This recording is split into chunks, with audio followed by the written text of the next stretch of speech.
Want to save a bunch of time, hold onto your hard-earned cash, and avoid standing in miserable lines downtown this year? Welcome to This Explainer. I am so glad you're here because today we are diving straight into a chore every Davidson County homeowner has to deal with, but nobody actually wants to think about: property taxes. Specifically, we're going to break down exactly how to navigate the county's online property tax portal so you can get in, get out, and get on with your life.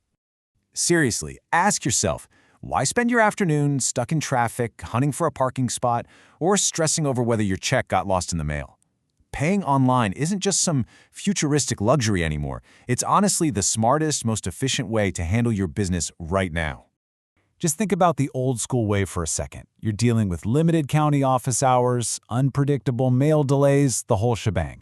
But jumping on the online portal, it's like flipping a switch. You get 24/7 access, meaning you could literally pay your taxes in your pajamas at midnight if you wanted to. Plus, it's paperless, and you get instant electronic confirmation. Instant peace of mind. All right, here's our roadmap for today's explainer. We're going to cover accessing the portal, making your secure payment, dealing with technical pitfalls, the timeline of danger, some frequently asked questions, and then we'll wrap it all up with a summary and final steps. Okay, let's jump right into Section 1, accessing the portal and navigating the Metropolitan Trustee's website. First things first, you've got to actually locate your bill in the database. Just open your web browser and head over to nashville.gov/trustee. Right there on the homepage, you'll see a link that says Pay Property Taxes. Give that a click and you're officially in the Certified Tax Roll database. From there, it's super easy. You just use the drop-down menu to search by your name, your specific bill number, your property address, or your account number. Now hold up a second, because this is where people always trip up. There is a super specific technical quirk here you need to know about. The system will straight up fail to find your property if you type out standard street abbreviations. So, if you live on Main Street, do not type the word street or even est, just type Main. The search function literally doesn't recognize words like court, road, lane, or highway. Keeping your search simple is the absolute secret to finding your bill instantly. Moving right along to Section 2, making your secure payment and understanding your payment options and processing fees.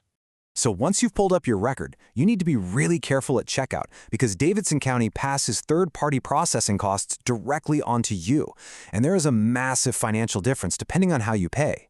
If you use an e-check, which is just typing in your bank account and routing number, you pay a flat fee of just $1 single. But if you whip out your credit or debit card, you get hit with a 2.55% processing fee.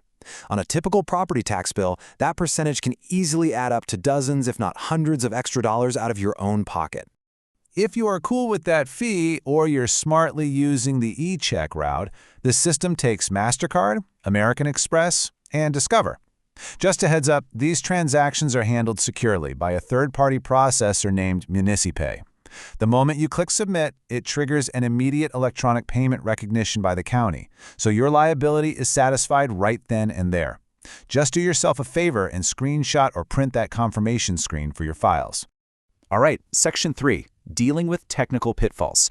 Let's talk about e-billing issues and delinquent account rules. Even the best systems have hiccups, right? So I want to make sure you avoid a couple of specific traps that catch homeowners off guard every year. The first one is called e-billing disenrollment. Let's say you've been responsibly getting your bills paperless via email. Awesome. But if you recently updated your property records, like say you changed your name after getting married or modified your deed, the system automatically drops you from the e-billing database. You won't even get a notification. You just won't get your bill when October hits. You have to proactively go back in and re-register. The second major trap is a huge digital roadblock. Once a tax account becomes so delinquent that it gets sent over to the Chancery Court for collection, you completely lose the ability to pay online. The standard portal literally won't accept it, and if you try, your payment just gets returned.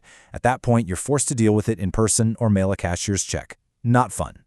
Which perfectly leads us into Section 4, the timeline of danger. These are the important dates in the Davidson County tax cycle you've got to know. To keep your account out of that dreaded Chancery Court, you have to understand this calendar. Your tax statements are generated and mailed out during the first week of October, and by that first Monday, they are officially due. But you do get a grace period. Your absolute final deadline to pay without any penalty is the last day of February the following year. You can even make partial payments during this window, as long as the entire balance is zeroed out before March arrives. Because if you wake up on March 1st and you still owe money, ouch. A steep 1.5% interest penalty slaps right onto your base tax amount. And the worst part? That compounds every single month you're late. That adds up to an 18% annual interest rate. You definitely want to keep that money in your own wallet, not the county's for sure. Let's pivot over to Section 5, Frequently Asked Questions, where we'll clear up a few common misconceptions. This first one is a biggie. What happens if October and November roll on by and your mailbox is totally empty? You might naturally assume, hey, the county didn't send me a bill, so I'm not on the hook for late fees, right? Actually, scratch that. That is a massive myth. Under Tennessee law, if you own property, you are legally presumed to know that taxes are due every single year, period. Claiming you never got a statement does not relieve you of your responsibility to pay, and it absolutely won't get those interest charges waived. It is 100% your responsibility to jump on that online portal and find your balance, even if the postman never delivered a thing. Another really great question we see a lot. Are there relief programs available? If you're staring at your tax bill right now and feeling completely overwhelmed, take a breath. Because yes, there are targeted relief options provided by the county and state. However, you've got to know that these programs are highly specific. Tax relief and freeze programs exist for eligible seniors, disabled homeowners, and disabled veterans. But they come with really strict income limits. For example, recent guidelines show a total household income limit around $44,510 for Davidson County. If you think you might qualify, you can't just click a button online. You'll need to actually schedule an appointment with the Metropolitan Trustee's office and bring hard proof of your age, ownership, residency, and your financials. And finally, we've made it to Section 6, Summary and Final Steps. Let's talk about securing your property and staying informed. Okay, let's bring it all together. Here are your main takeaways from this explainer. Go to nashville.gov/trustee to pay safely online. When you search your address, leave out words like street or road. Do your wallet a favor and use the e-check option for a flat $1 fee instead of losing 2.55% to credit card companies. Make absolutely sure your full payment is in before the last day of February.